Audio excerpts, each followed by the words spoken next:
prinsipnya itu setiap warga negara atau anak warga negara mempunyai hak untuk mengenyam pendidikan 12 tahun. Bagus. Paling tidak 5 tahun menghasilkan lulusan dari sekolah rakyat mempunyai keterampilan yang dari sekian juta siswa yang ada di Republik ini yang masuk sekolah rakyat, yang punya keterampilan berapa ribu, ini kan juga baik kan? Semua anak di Republik ini harus sekolah, baik itu miskin atau tidak miskin.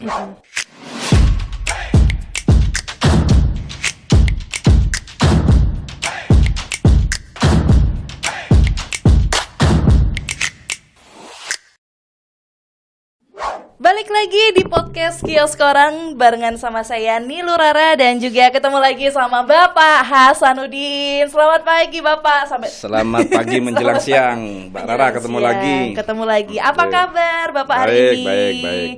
Baik. Alhamdulillah. Dari mana Pak tadi? Sebelum kesini mungkin wes dimasak no bojone tadi dong iki. Sampun sudah. Masak apa hari ini Pak? Apa tadi ya? Sayur bayam. Sayur bening, ikan tuna bakar. Asli Gresik biasanya banyak ikan-ikanan ya Pak. Banyak. Di Gresik itu emang oleh-olehnya ini ya, banyaknya ikan-ikanan gitu ya. Biasanya otak-otak bandeng. Iya betul ya Pak ya. Betul. Karena Bapak Hasanuddin ini sendiri asalnya dari Gresik. Gresik Bawean guys. Oke, Bapak Hasanuddin SHIMH dari PDIP PDI Perjuangan. Oh iya, PDI Perjuangan. Iya. Betul kan PDIP ya? Iya betul, harus dijabarkan guys. Oh iya guys, seragam sekolah gak ngerti bisa salah. Dari PDIP Perjuangan. Partai Perjuangan. Ya benar kan? Ya. Dari Komisi A anggota DPRD Jawa Timur. Baik ya Pak ya, kabarnya hari ini sudah sarapan tadi? Sudah. Bapak Hasanuddin, Pak Hasan panggilannya ya. Pak Hasan ini biasanya kegiatannya apa selain menjadi anggota DPRD Jawa Timur? Mungkin kalau di Gresik sana suka mancing atau suka apa gitu? Mancing perkoro. Kegiatannya ngopi lah, Pak. Oh, ngopi. Ngopi, ketemu teman-teman, ketemu konstituen, ngobrol-ngobrol santai, ngobrol-ngobrol renyah terkait. Ono keropok berarti Pak lernya. Kerupuknya nggak ada sih. Berarti Pak Hasan ini hobinya adalah Seraung. Apa itu Mas Seraung? Ngobrol, ngalor ngidul. Iya. Iya betul. Biasanya kalau sambil ngopi tuh ide-idenya ini muncul ya Pak ya. Sambil sama teman-temannya gitu kan. Gresik ini kan terkenal Kabupaten 1000 warung kopi, Pak. Oh iya? Iya. 1000 warung kopi. Setiap gang, trotoar, terus desa, RT, RW itu ada warung kopinya. Dan itu isi semua. Maksudnya yang ngopi banyak. Pasti ada. Wah, berarti aku sesuk kudu gawe warung kopi nang kopi ya. Cocok sambil ngopi sama Pak Hasan gitu kan. Betul. Ngomong no negoro guys. Wapet loh ya pembahasan nih. Oke, Pak Hasan dari Komisi A ya. Ini Komisi A kemarin kita ngobrolin terkait pelayanan publik yang prima gitu kan. Karena memang tupoksinya adalah mengarah ke pemerintahan. Terus apa lagi Pak? Kalau Komisi A itu? Pemerintahan dan hukum guys. Ada BNN, ada desa. Itu yang mitra kerjanya dari Komisi A. Begitu. Baik. Ini kalau kemarin kita membahas pelayanan publik, kali ini kita akan membahas seragam SMA ya Pak ya. Karena saya sendiri sudah pakai seragam SMA Garek. Topinya saya bawa sih, cuma gitu. Iya. Itu SMA apa SMP itu Pak? Ini SMP Pak. SMP ya. Bednya udah nggak ada soalnya udah nggak cukup ini bajunya. Ini kita akan membahas terkait sekolah rakyat nih Pak Hasan, karena kan di luar sana masih banyak masyarakat yang belum paham perbedaannya sekolah yang biasa, kemudian sekolah rakyat, sekolah negeri, swasta. Dan kalau negeri dan swasta itu kan pasti sudah paham ya, tapi kalau sekolah rakyat ini kan masih baru di tahun 2025 ya Pak ya? 2025. Di tahun Mbak, gini Mbak, kemarin saya kan nggak sempat tanya kios koran ini apa sih, filosofi dari kios koran ini. Waduh, ini Nah, kerjaan gitu. kita kok ya Biar saya nanti kalau ditanya oleh teman-teman, oleh konstituen, itu podcastnya di mana? Di kios koran. Apa kios koran? Nah, saya bukan bingung juga nanti kalau nggak tanya sama sumber yang pas, yang valid gitu. Iya, jadi podcast kios koran ini kita podcast yang ngobrol santai dengan anggota dewan begitu. gitu. Siap, Jadi siap. kalau biasanya kita ngobrolnya itu tegang gitu kan nggak enak ya Pak. Jadi kita di sini ngobrolnya santai-santai aja sambil curhat supaya masyarakat yang lagi nonton podcastnya kita ini, oh ternyata anggota dewan ini orangnya santai gitu loh, gitu. nggak pedih gitu loh Pak, nggak takut. Santai tapi serius gitu ya. Santai tapi serius, betul. Koran sumber informasi. Nah, dan koran sendiri ini kan sumber informasi. Jadi kalau teman-teman di sini lihat podcast kios koran, sumber informasinya itu di sini, Pak. Siap. Gitu. Next kita akan ada gorengan dan kopi-kopiannya juga, Pak. Oh iya, warung kopi sambil baca koran dong ya. Iya. Biar idenya ada gitu. Ini kita membahas terkait sekolah rakyat sebagai strategi putuskan rantai kemiskinan yang ada di Jawa Timur ya Bapak Hasan ya. Ini kan teman-teman di sini banyak sekali yang belum tahu apa sih sebenarnya sekolah rakyat itu Pak Hasan. Jadi terima kasih Mbak Nia. Mbak Nia Rara. sopo maneh iki? Mbak Rara. Mbak Rara, Pak. Iya, Mbak Rara. Saya teringat kalau berbicara sekolah rakyat ini atau disingkat dengan SR, ini sekolah yang sempat ada di Republik ini tahun 60-an ya. Oh, berarti dulu udah pernah ada ya, Pak ya? Ada sekolah rakyat ini. Dan itu formal. Kemudian menjadi sekolah negeri, sekolah dasar SDN, sekolah dasar negeri. Seperti itu kan. Orang tua saya maksudnya, ini lulusannya dulu sekolah rakyat, Pak. Oh, Sekolah berarti itu tahun 60-an ya, Pak ya? 60-an. 60 70 lah. 60 70 itu. Berarti di Indonesia dulu sudah ada Sudah ada sekolah rakyat. Perlu kita ketahui bahwa sekolah rakyat ini inisiasi dari pemerintah pusat yang hari ini itu dari Bapak Presiden Prabowo Subianto, Pak. Prabowo Subianto, motivasi dan semangatnya sekolah rakyat ini memutus mata rantai kemiskinan. Atau miskin ekstrim lah, ekstrim. Ada miskin ekstrim. Miskin ekstrim itu penghasilan dari angka 10 sampai ke 300.000 lah per bulan. Itu kategori miskin ekstrim. Mungkin kalau Mbak Rara 5 sampai 10 juta itu sudah bukan kategori miskin. Kata siapa itu, Pak? Kata saya. Jadi Mbak Rara sudah gak bisa masuk ke sekolah rakyat ini walaupun bajunya baju SMP mahal ya. Ini, Pak. Ya. Seperti itu. Oh, jadi sekolah rakyat ini punya ininya sendiri ya, apa namanya, indikatornya sendiri untuk bisa masuk ke sekolah itu. Terus kenapa sih Pak DPRD Jawa Timur sendiri ini menilai sekolah rakyat ini penting untuk memutus rantai kemiskinan?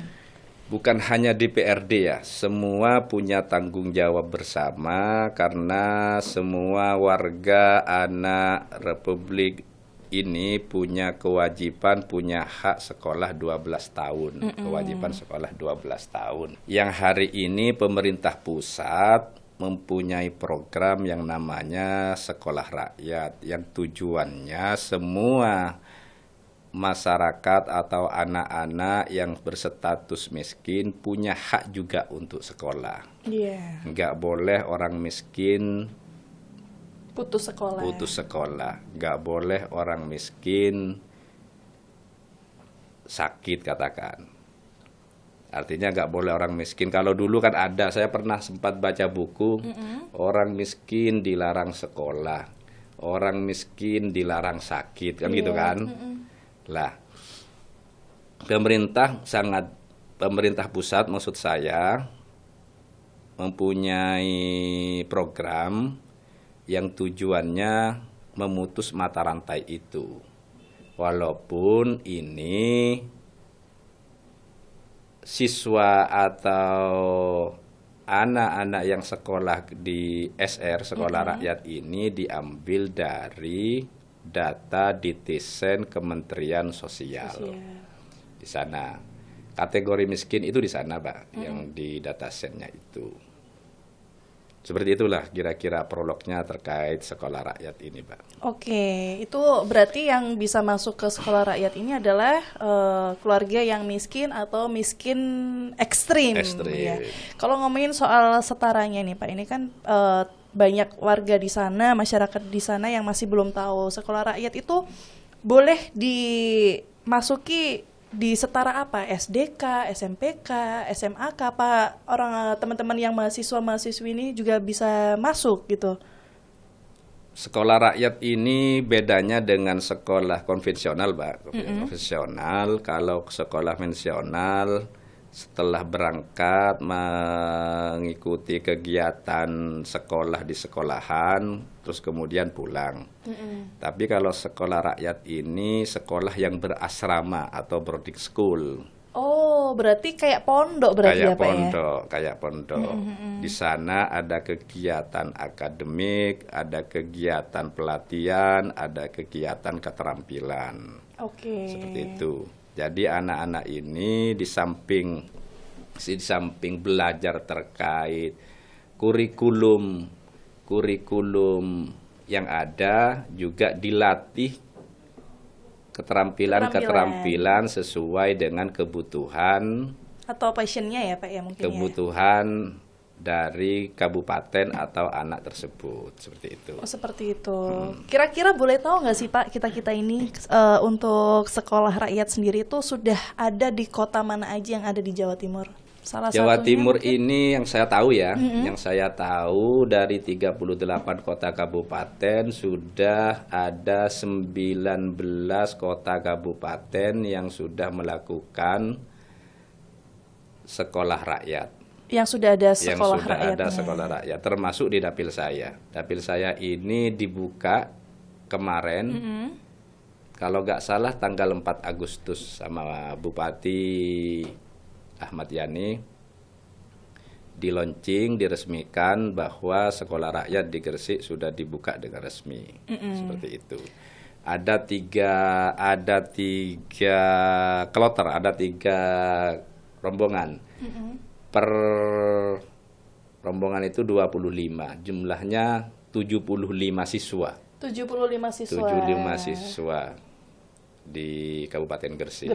Lamongan sudah ada, Pak? Lamongan kayaknya sudah ada juga. Sudah ada. Oke. Terus untuk pengakuan ijazahnya sendiri nih, Pak. Ini kan karena pasti orang tua itu kalau mau memasukkan putra-putrinya ini kan dicek dulu ijazahnya seperti apa. Nah, untuk pengakuan ijazah dari sekolah rakyat sendiri bagaimana? Itu penting.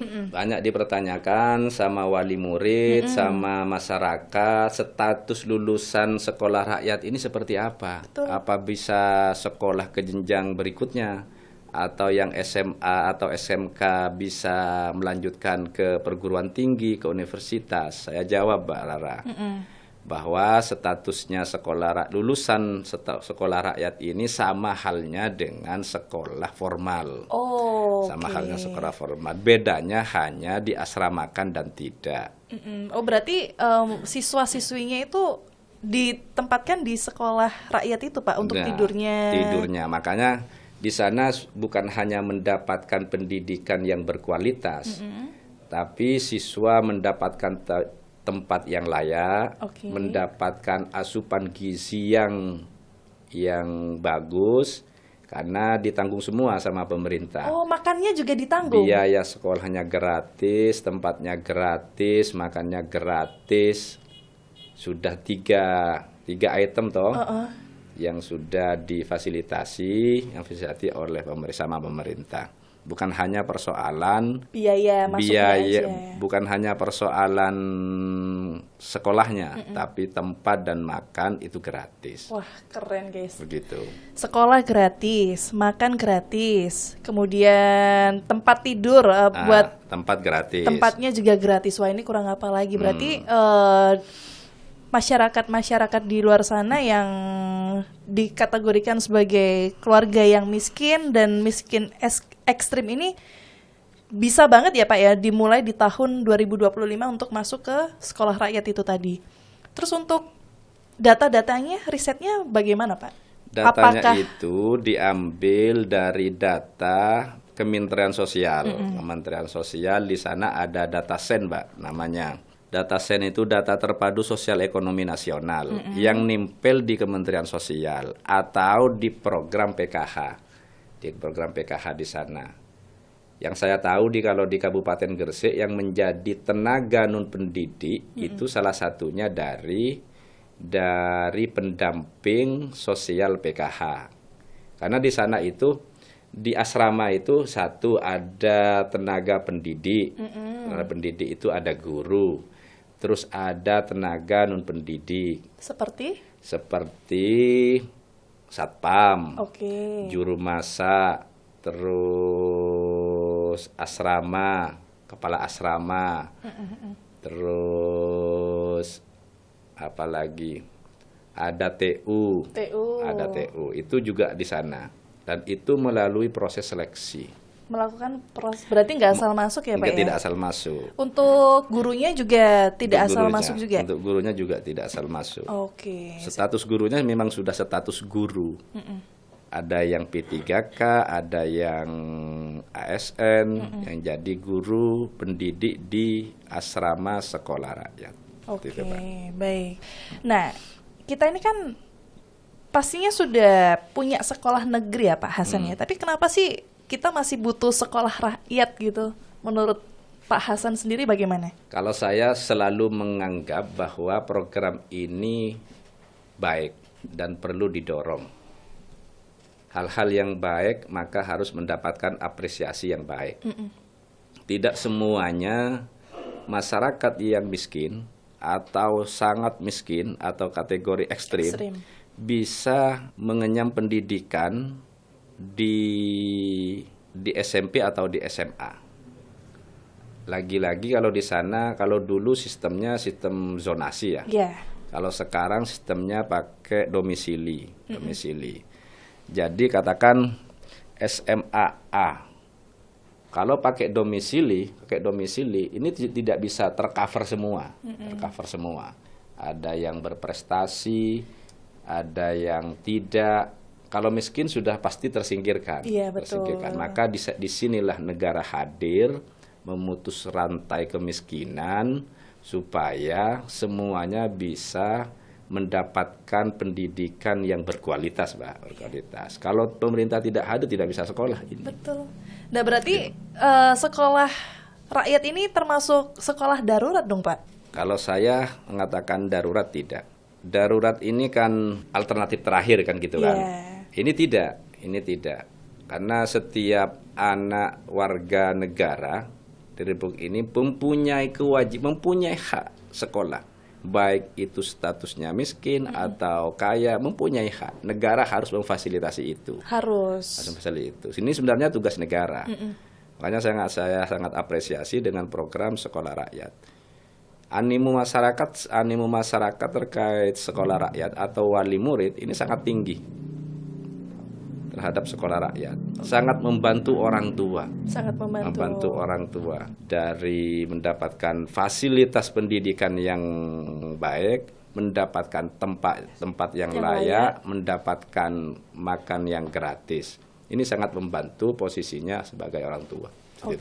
Terus perbedaannya sendiri nih Pak Hasan, belajar di sekolah rakyat sama bimbel alias bimbingan belajar itu samakah atau bedakah perbedaannya? Kalau misalnya beda, perbedaannya di mana? Bimbel itu kan kegiatan pembelajaran tambahan untuk meningkatkan prestasi, kan gitu. Sedangkan sekolah rakyat ini inisiatif pendidikan berasrama, boarding school. Kalau bimbel kan tidak. Iya. Bimbel kan pakai jam lah ya. Iya, terus Ada pulang. 1 jam atau 2 jam atau 3 jam. Tapi kalau sekolah rakyat ini berasrama, sudah di sana, dilatih keterampilan. Oke, berarti untuk misalnya kan sekolah asramanya di sana, untuk pulangnya bagaimana Pak? Apakah ada batas-batasnya tiap 1 bulan sekali atau mungkin? Karena ini masih pemula ya, Iya. masih pemula, nanti dilihat aja seperti apa skema dan mekanismenya. Apakah per 1 bulan bisa pulang, atau per 2 bulan, atau per tahun seterusnya, seperti itu. Dari orang tua sendiri Pak, apakah mendukung program ini? Karena kan programnya ini kan ibaratnya seperti mondok gitu kan. Mungkin kan pasti di sana banyak orang tua yang rindu sama anaknya. Terus untuk mengatasi orang tua yang untuk bisa mengubah mindset dari orang tua tersebut bagaimana? Orang tua kapan saja boleh datang ke asrama. Oh, boleh Boleh berarti. datang.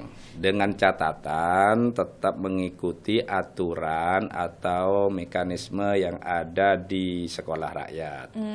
Tidak asal manggil, diajak keluar, tidak boleh. Harus mengikuti aturan, ketentuan yang ada di asrama. Seperti itu, Mbak. Berarti ada ketentuannya sendiri. Ada ketentuannya. Makanya Misal- di sana ada ketua asrama. Oh. Ada yang membidangi terkait yang memegang asrama tersebut.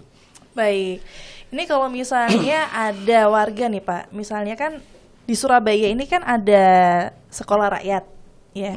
Kemudian ada salah satu warga juga yang di daerah terpencil, misalnya nggak Pak ya, di wilayah Kediri misalnya. Ternyata di Kediri ini tidak ada sekolah rakyat. Nah, apakah masyarakat Kediri ini bisa masuk ke sekolah rakyat yang ada di sekitarnya Pak? Misalnya kalau di sebelumnya Kediri kan ada Mojokerto misalnya. Apakah warga dari Kediri bisa sekolah rakyat di area Mojokerto?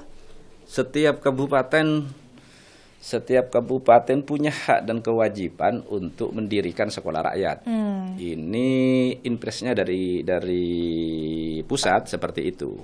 Tidak lintas kabupaten, siswanya tidak lintas. Oke. Program PKH itu setiap kabupaten ada, Pak. Katakan di Kediri. Di Kediri itu sudah standar internasional. Ada SRMA 24, standarnya standar internasional. Berarti kalau misalnya kan tadi Bapak bilang ini kan di Jawa Timur kan ada 38 kabupaten kota, tapi yang sudah didirikan sekolah rakyat ini hanya berapa persennya saja, sisanya ini kan masih ya bisa dikata on the way gitu ya Pak ongoing. Nah, apalagi di tahun 2025 bulan-bulan Juli Agustus kemarin kan sudah memulai tahun pelajaran baru gitu. Nah, ini bagaimana siswa-siswi ini yang di kota-kota terpencil yang belum ada sekolah rakyatnya ini bisa ketika ingin masuk ke sekolah rakyat bagaimana kalau di daerahnya tidak ada sekolah rakyat? Itu kan berkaitan dengan infrastruktur bangunan terkait sekolah rakyat.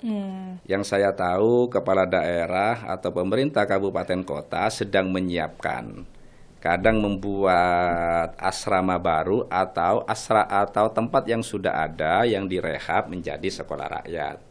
Yang cepat sudah dibuka, yang sedang mendirikan mungkin nanti bulan berikutnya atau tahun berikutnya bisa direalisasikan.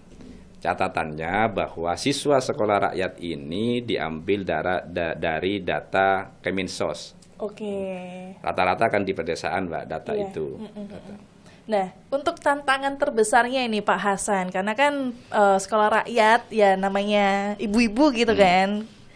Itu pasti kan banyak yang pro dan kontra. Apalagi sekolah rakyat ini kan memang dikhususkan untuk masyarakat yang miskin dan miskin ekstrim. Terkadang ada warga itu yang merasa padahal dirinya mampu tapi merasa kayak tak sekolah neng kono ae lah, wis gratis, makan ada, tempat tinggal ada. Kalau menurut Mbak Rara ini kan calon jadi ibu. Ya. Kira-kira seperti apa?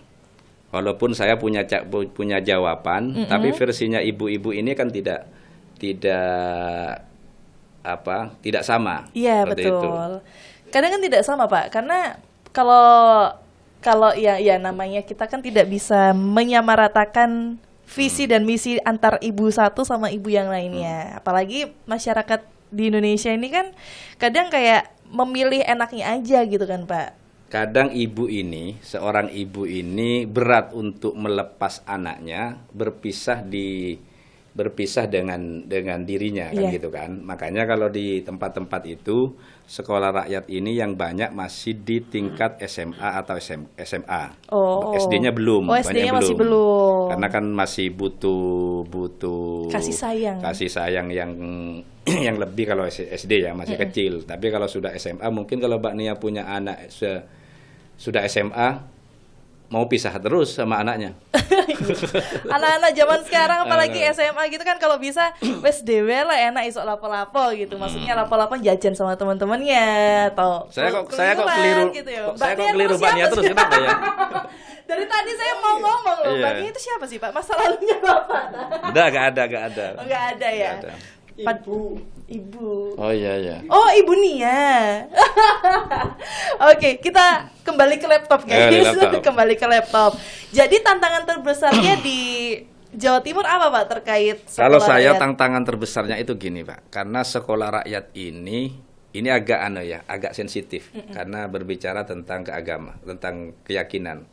Di sekolah rakyat ini siapa saja baik itu muslim atau non muslim itu boleh ke sana. Oke, terbuka untuk umum.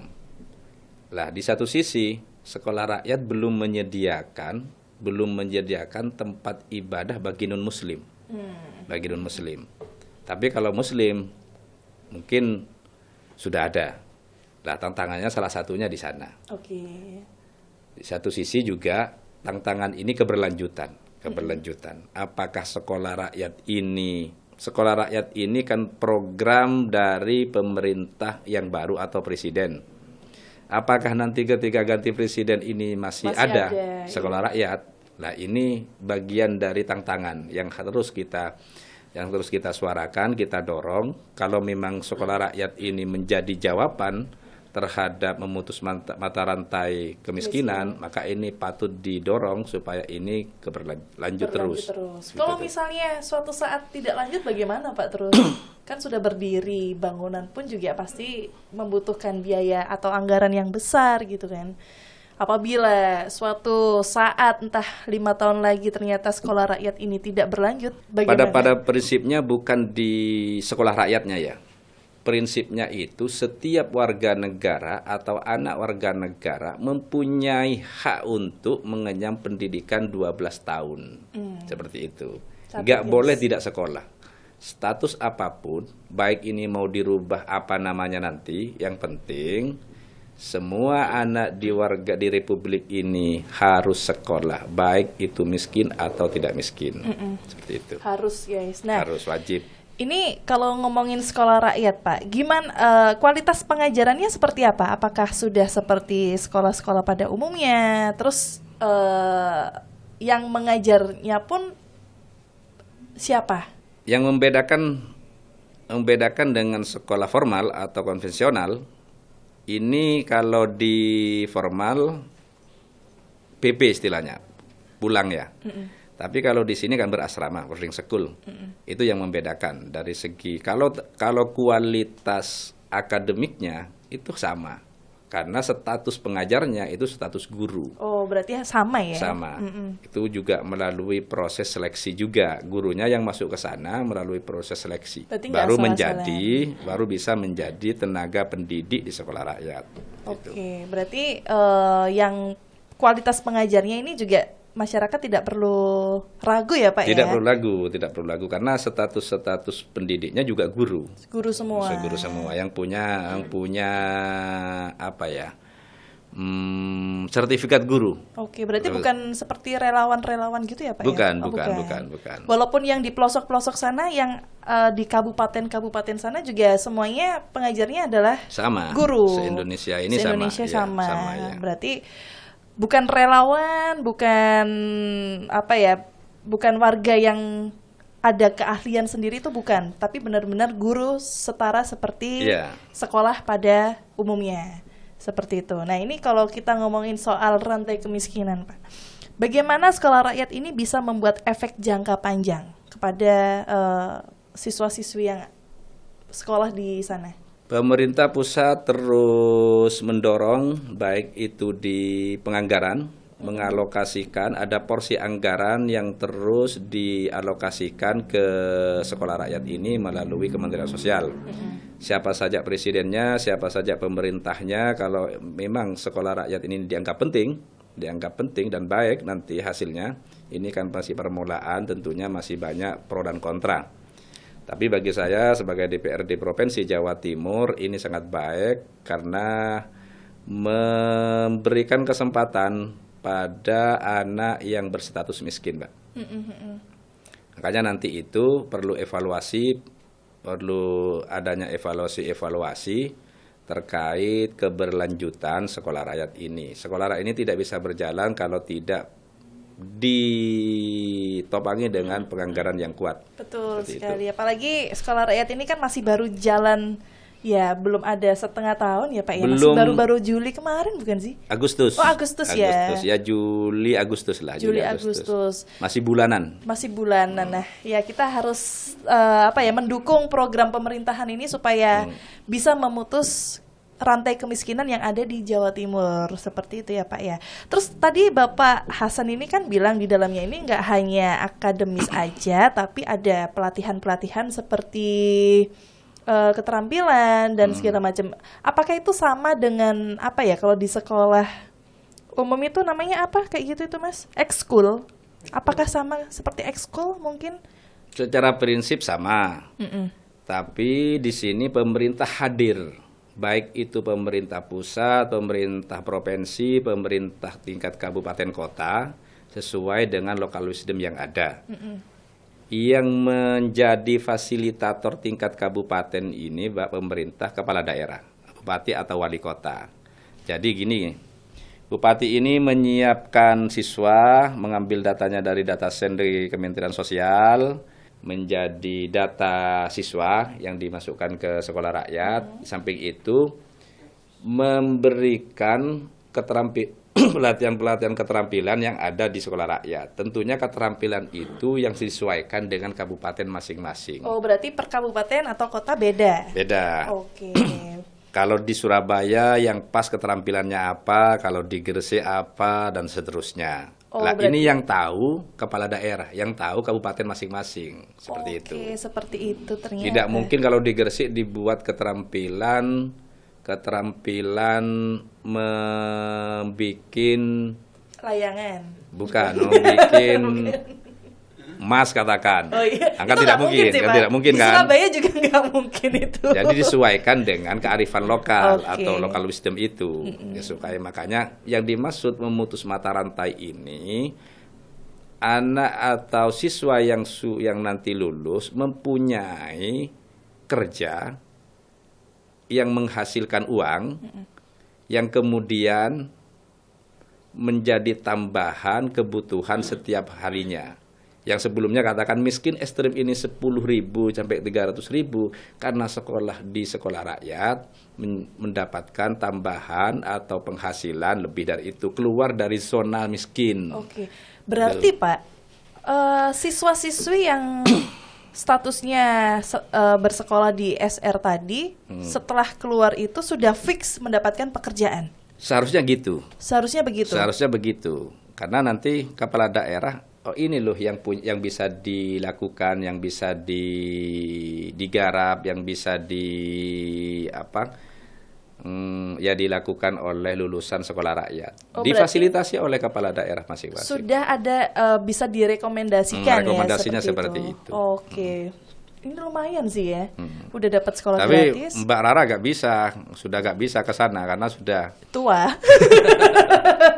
Keterampilanmu Keterampilannya nggak ada. Karena Betul. sudah tua, betul Iya, Pak iya. itu. Oke, berarti ini bagus enggak menurut Mbak Rara kalau ini? menurut saya bagus Pak. Karena Kalau motivasinya tujuannya seperti itu. bagus sekali. Saya mendukung itu Pak. Baik ini berjalan 5 tahun, 10 tahun, 20 tahun.